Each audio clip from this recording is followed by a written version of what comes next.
welcome everyone to 284 News. My name is Javon Wilson.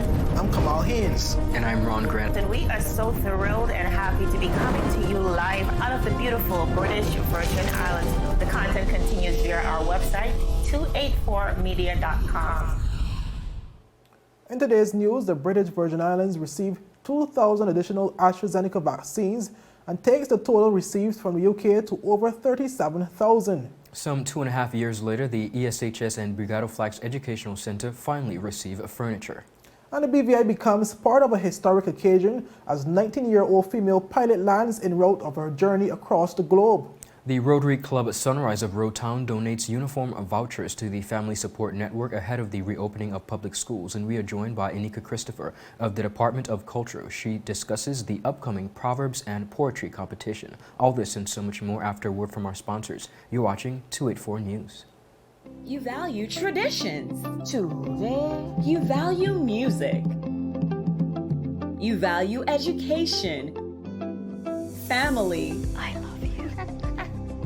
Service. Thank you. You're welcome. Love. Life. At Popular, we're committed to you and everything our community values. For the things you value the most, count on us. Popular. Welcome everybody. It's Thursday, September 2nd, 2021. A terrific Thursday to each and every one of you. We are so happy to be coming to you live and direct from the beautiful British Virgin Islands. I'm Ron Grant. And I'm Kamal Haynes. And we start with news of receiving vaccines from the United Kingdom government, where the British Virgin Islands has now received more than 37,000 vaccines from the United Kingdom government after welcoming 2,000 additional vaccines into the territory on Tuesday, August 31st. But this was confirmed in a media release from the Ministry of Health, which said the total number of AstraZeneca vaccines received from the UK to date now stands at 37,040 vaccines. Was speaking following the reception of the vaccines at the Terence B. Lepsam International Airport on Beef Island, Acting Governor David Archer Jr. said the new doses will expire at the end of this month. Well, he noted that it is important that everyone remains responsive in taking the vaccine so that assistance can continue to be provided to the territory. But the acting governor also said that the BVI is fortunate to be continuously receiving vaccines as there are many countries across the world who presently are having difficulties in sourcing and receiving COVID-19 vaccines. Thank you. It's very easy to assume that the gifts of the vaccine, the 35,000, is normal. As the minister said, it is not normal. There are places throughout the world where people are hoping that they can have access to vaccines. And the UK's commitment to the BVI, to the BVI's overall health, is evident, and it continues as it responds to the need of the territory. But of course, we have to be responsive. We have to take up the vaccine so that where necessary, more help and support can be provided. Well, meanwhile, Minister for Health Carvin Malone also expressed gratitude to the United Kingdom for their assistance and commitment in mitigating the impact of the COVID-19 pandemic in the territory. But he also revealed that some 81 vials, which equates to 648 jabs, were disposed of from the previous batch of vaccines, which expired on August 31st. Well, in light of the recent increase in cases, which now stands at 50 in the BVI, the minister urged unvaccinated persons to use this opportunity to become immunized. Vaccine. It is critical that we actually acknowledge that there are countries in the world who cannot afford this. There are countries in the world who, in terms of the vaccine hesitancy, have been greater. So of the doses that we received, we had to dispose of 81 tomorrow, which equivalent to 648. So in the last few hours, 36, 48 hours, we've been able to basically move the uptake quite a deal. We would like to say that overall, we have the active cases have indeed increased. We're now to 50 active cases. So of the 78,703 samples, we have a total of 2,610 that were positive. We have recovered 2,523, and we have 50 active cases, 37 deaths. So we can clearly see that the effects of the coronavirus, as it is throughout the world is reaping havoc on communities and lives. So with the receipt of these AstraZeneca, we are hoping that everyone who's unvaccinated at this time will see the benefit in doing this. We have Minister Malone also highlighted what he observed to be a worrying trend among residents, where persons only become motivated to take the vaccine when the number of cases is either high or after persons succumb to the virus. And one of the troubling things I would have, I'll put it out here, and is not what I would like to say, but what I must say. We cannot be encouraged only by death to take the vaccine. And what is even more troubling is that that feeling only lasts 1 week or 2 weeks. It wasn't who died, it's how many. And it has a telling effect on me, on acting governor, and all of us. And we cannot look at the sacrifices made by our health teams, by the government, by the people, and take it for naught. We have to do what is right.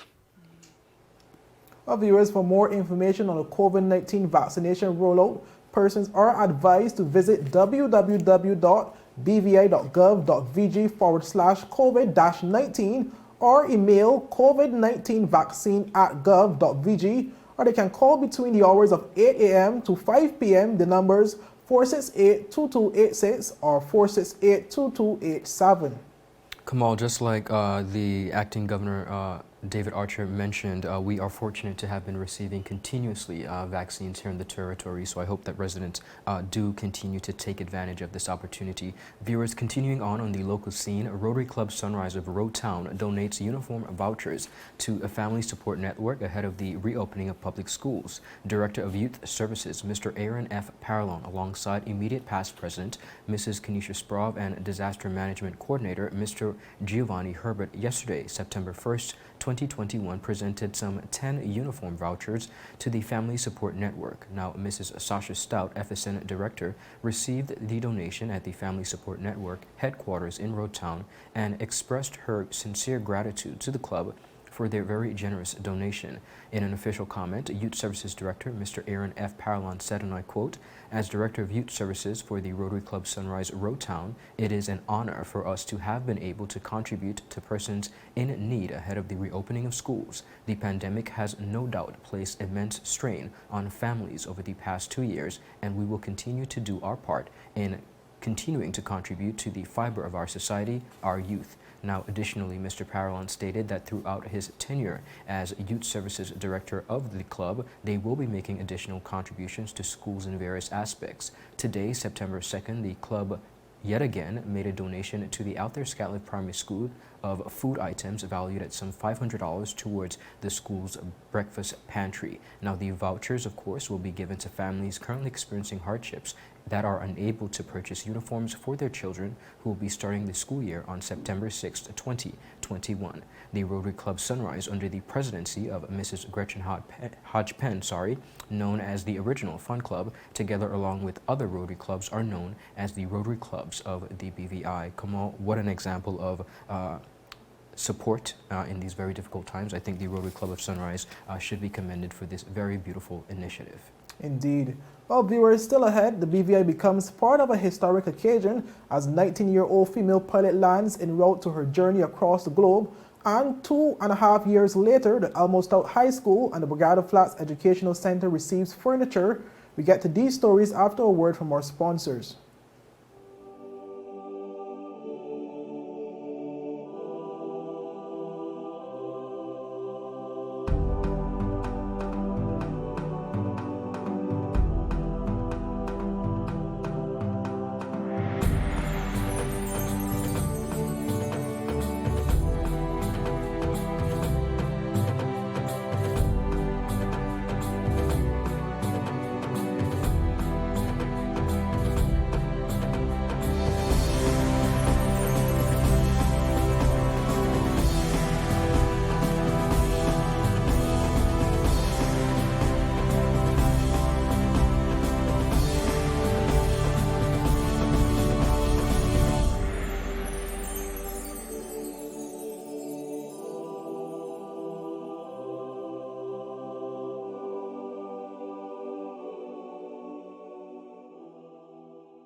Well, viewers, welcome back. Well, the British Virgin Islands became a part of a historic journey on Thursday, September 1st, as it welcomed 19-year-old pilot Zara Weatherford to the Terrence B. Lettsome International Airport, as she aims to become the youngest woman to fly solo around the world. Well, this was confirmed via a media release from the office of the Premier yesterday, which said Rutherford overnighted in the territory and departed today as she heads to other Caribbean islands. Well, she departed Belgium in August this year and has since flown throughout the United Kingdom, Iceland, Greenland, Canada, the United States, and Turks and Caicos. Well, Junior Minister for Tourism, Shari De Castro, welcomed the young pilot and presented her with a gift from the BVI Tourist Board. Well, she said that in making the Virgin Islands a stop on her journey, Weatherford has once again proven that the BVI is a destination of choice for travelers. Well, our newsroom spoke to Junior Minister on this historic occasion, and she explained what the initiative represents not only for the BVI, but for women and closing the gap in gender inequality. Take a listen. Zara is an example that when barriers are removed and doors opened equally, young women will spread their wings and fly.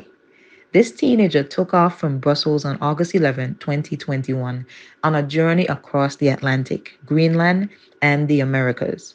As such, this morning she made it to the British Virgin Islands, and I am so proud to have met this brilliant young woman who is determined to make history. I believe that Zara is an example to young people across the territory. Her journey is proof that no dream is too grand or unreachable. If you can imagine it, it's possible. Young girls in particular can pattern this bold move as an example of not being limited to stereotypical gender roles, but rather take charge and pursue their own passions. Zara's goal in flying across the world is to make history, but most importantly, to close the gender gap in aviation. This is a glaring reminder that here in the Virgin Islands, we must do our part to ensure that our young people are provided with every opportunity to fulfill their passions. Zara has indicated that one of her missions in life is to support women and girls entering STEM fields early. STEM means science, technology, engineering, and math. This is also a passion of mine, and I am indeed motivated and committed to continue the development of this very area here in the Virgin Islands.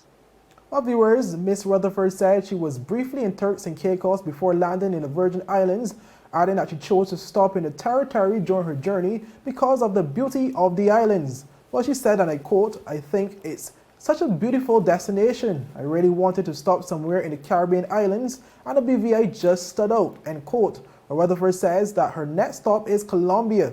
Well, viewers, for more information on her journey, persons can visit her website at https://flyzolo.com.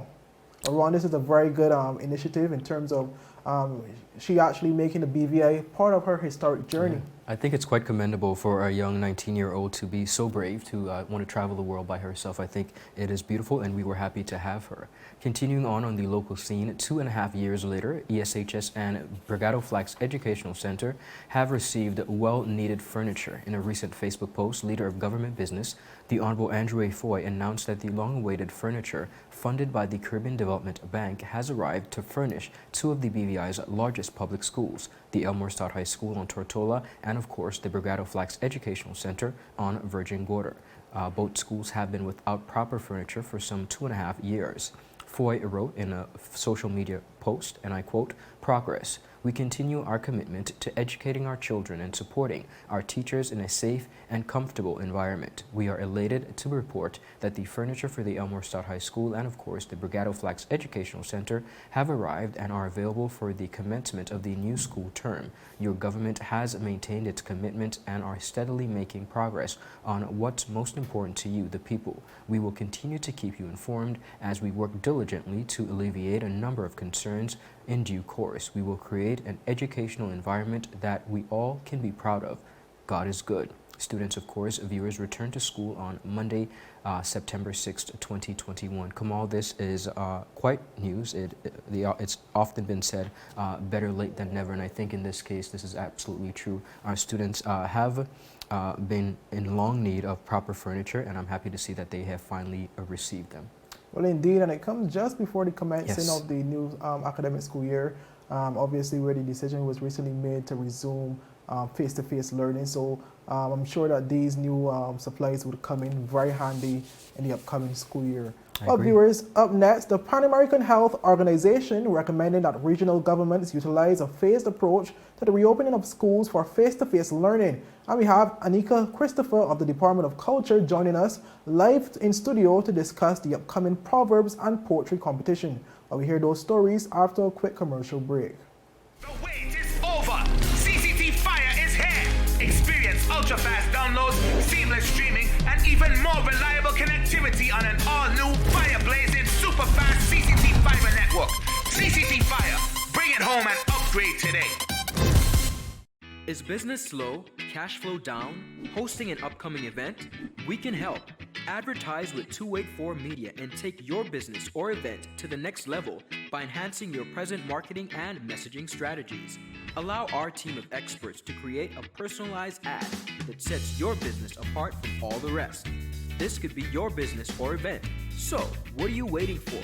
Contact our marketing team at 284media at cctbvi.com.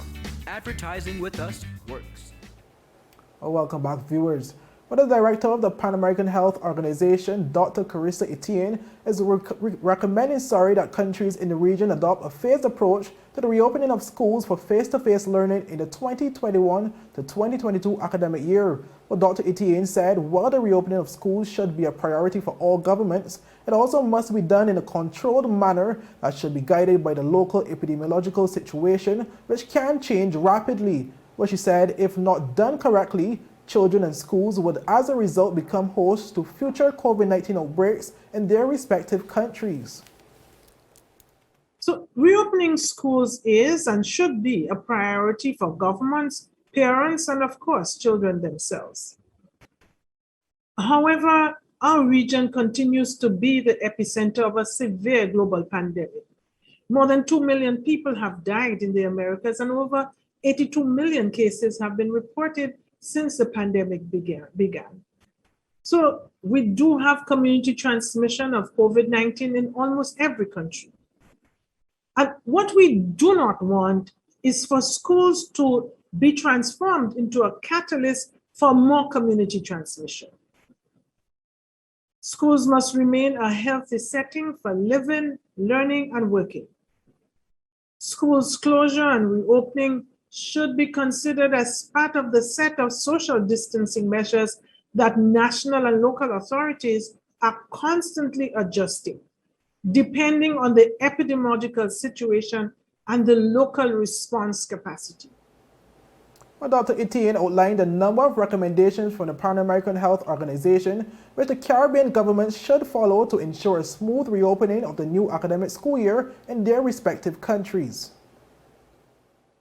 PAHO recommends that school reopening is done in a phased approach that takes into consideration the local epidemiological situation and which can change rapidly.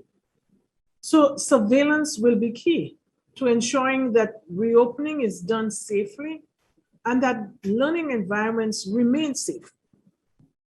Prior to reopening, countries must ensure that schools can maintain COVID-19 prevention and its control measures, such as social distancing, hand hygiene, mask wearing, and the safe and accessible transportation to and from school is also an important consideration.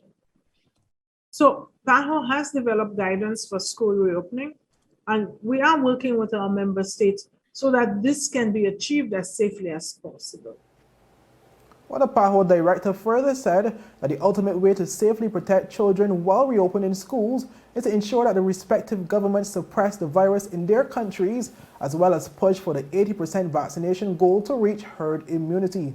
Ron, we see here in terms of the head of the Pan American Health Organization, organization where our ministry would have followed guidance through the pandemic, just advising the local governments, not to rush in terms of the return of face-to-face, but follow it in a scheduled manner to ensure that there's no outbreak amongst the children, as we are presently seeing a lot of spikes in various respective Caribbean islands throughout the region. Understood. Viewers, now on to a very exciting portion of our newscast. We are joined by Anika Christopher of the Department of Culture. She is discussing the Department of Culture, in collaboration, of course, with the 7th District, is hosting the VI Proverbs and Poetry Competition. Ms. Christopher, thank you for your time and welcome to 284 News.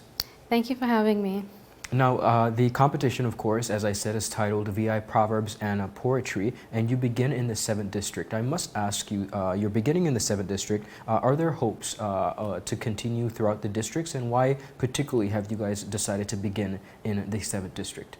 So yes, definitely, we're starting in the 7th District, but the plan ultimately is to span across the entire territory in every single district. And the reason for starting out with the 7 was we were actually approached, which any district can do, and so that's kind of how it got started.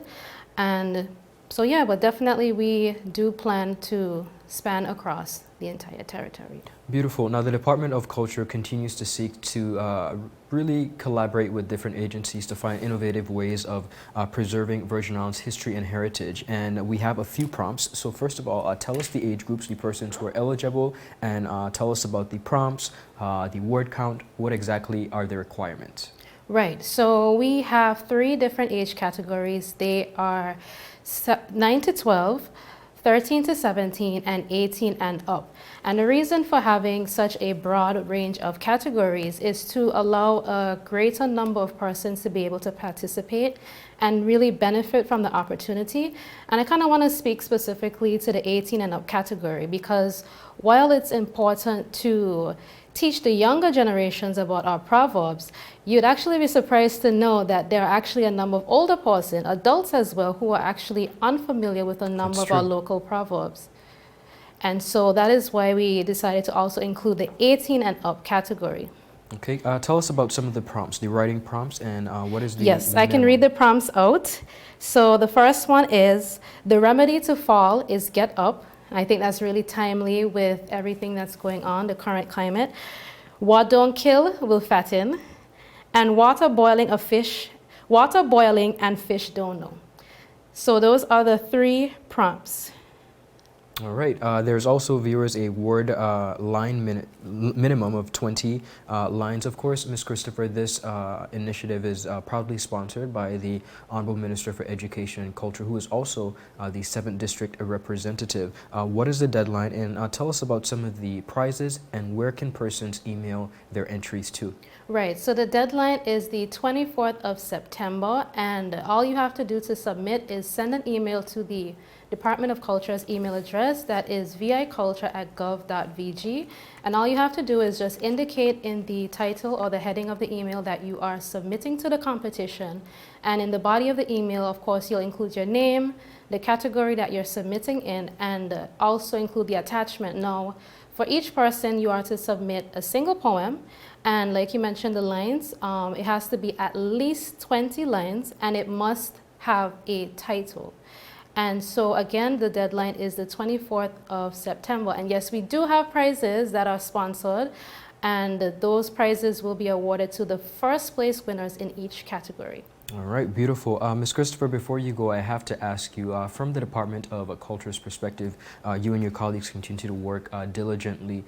You mentioned that we are in very difficult times. One of these quotes, proverbs, happens to be very potent to these times. What should Virgin Islanders be paying most attention to as it pertains to our history and heritage and our culture? Okay, so that's a really good question. So I want to speak to the beauty of our proverbs in response to that, because when we think about our proverbs, they are really, really significant in that there are 2 things.